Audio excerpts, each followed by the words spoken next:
A local wheelchair athlete is protesting against the Pocatello Marathon. While there are accommodations for racers in the 5K, 10K, and half marathon, wheelchair athletes are no longer permitted to enter the full marathon. Tom McCurdy is fighting back. Joey Dubois has his story. It's just the law. I don't care what you think, if you're doing us a favor morally by allowing us to do this.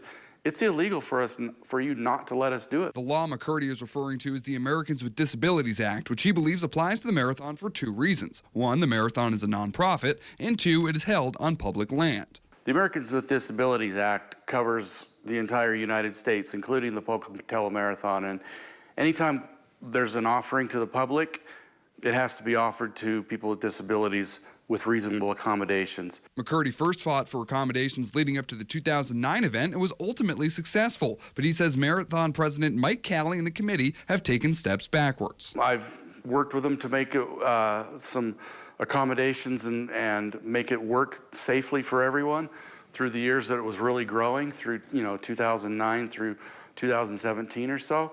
And it needs to get back to that. To McCurdy's knowledge, taking away the option for the full marathon wasn't due to any sort of accident. But even if that was the case, he doesn't see that as sound reasoning.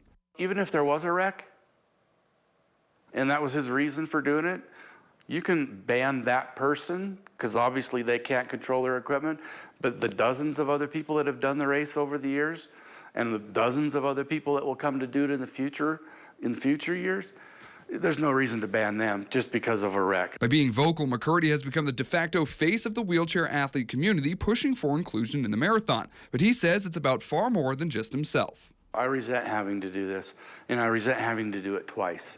That's what's really making me upset, is I'm having to do this twice. No, this is not about me. I spend a lot of time in anxiety and rumination, trying to, anticipate what's going to happen and the outcome, because this is wrong. This is illegal. He's treating us wrong.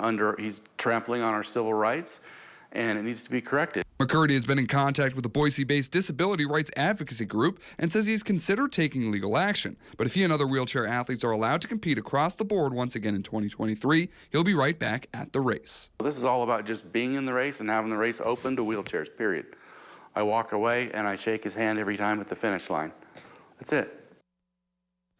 We reached out to Marathon President Mike Calley, who declined to comment at this time.